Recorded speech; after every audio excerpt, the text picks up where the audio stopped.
ब्राह्मणों का संपूर्ण इतिहास एक ऐतिहासिक कहानी बहुत प्राचीन समय की बात है। जब धरती पर बड़े बड़े राज्य नहीं बने थे, तब मानव जंगलों, नदियों और पहाड़ों के बीच जीवन बिताता था। लोग प्रकृति को ही देवता मानते थे। सूर्य, अग्नि, वायु, जल और धरती की पूजा करते थे। उसी काल में भारत भूमि पर एक महान सभ्यता का जन्म हुआ, जिसे आगे चलकर वैदिक सभ्यता कहा गया। इसी वैदिक सभ्यता से ब्राह्मणों का इतिहास प्रारंभ होता है। ऋषियों का युग उस समय ज्ञान को सबसे बड़ा धन माना जाता था। जंगलों में आश्रम बने होते थे, जहां ऋषि मुनि तपस्या और अध्ययन करते थे। वे वेदों का ज्ञान प्राप्त करते और अपने शिष्यों को सिखाते थे। कहा जाता है कि ब्राह्मण शब्द ब्रह्म से बना है, जिसका अर्थ है ज्ञान, सत्य और परम शक्ति।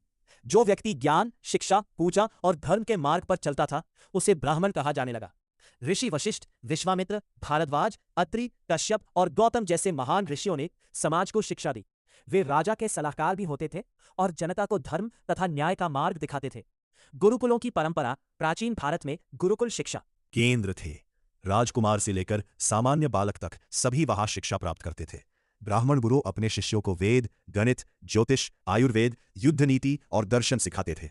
उस समय ब्राह्मणों का कार्य केवल पूजा करना नहीं था, बल्कि ज्ञान को सुरक्षित रखना भी था। वे हाथ से ग्रंथ लिखते और पीढ़ी दर पीढ़ी उन्हें आगे बढ़ाते थे। महाभारत और रामायण का काल जब भगवान राम का समय आया, तब गुरु वशिष्ठ राजगुरु थे। उन्होंने राम को धर्म और मर्यादा का ज्ञान दिया। महाभारत काल में गुरु द्रोणाचार्य और कृपाचार्य महान ब्राह्मण योद्धा और शिक्षक थे। उन्होंने कौरवों और पांडवों को युद्ध कला सिखाई। महर्षि वेदव्यास ने महाभारत की रचना की, जबकि महर्षि वाल्मीकि ने रामायण लिखी। इन ग्रंथों ने भारतीय संस्कृति की नींव मजबूत की।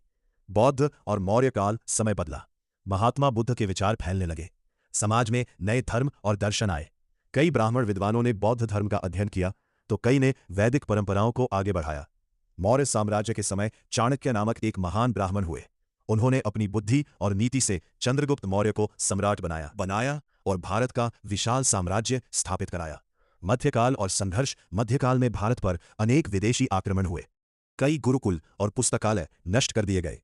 फिर भी ब्राह्मणों ने गांव-गांव जाकर शिक्षा और धार्मिक परंपराओं को बचाए रखा। कई ब्राह्मण राजा और योद्धा भी बने। कुछ ने साहित्य, ज्योतिष, आयुर्वेद और संगीत में बड़ा योगदान दिया। आधुनिक भारत में ब्राह्मण अंग्रेजों के समय शिक्षा का नया दौर शुरू हुआ। कई ब्राह्मण विद्वान स्वतंत्रता आंदोलन में शामिल हुए। बाल गंगाधर तिलक, मदन मोहन मलाविया और चंद्रशेखर आजाद जैसे लोगों ने देश के लिए बड़ा योगदान दिया। आज ब्राह्मण समाज शिक्षा, विज्ञान, राजनीति, कला, अध्यात्म और अनेक क्षेत्रों में कार्य कर रहा है। निष्कर्ष, ब्राह्मणों का इतिहास केवल एक जाति का इतिहास नहीं, बल्कि भारत की ज्ञान परंपरा, शिक्षा और संस्कृति का इतिहास माना जाता है। समय के साथ समाज में परिवर्तन आए, चुनौतियां आई, लेकिन ज्ञान और शिक्षा की परंपरा निरंतर चलती रही। यह कहानी हमें बताती है कि सच्ची शक्ति धन या बल में नहीं, बल्कि ज्ञान, सत्य और अच्छे कर्मों में होती है।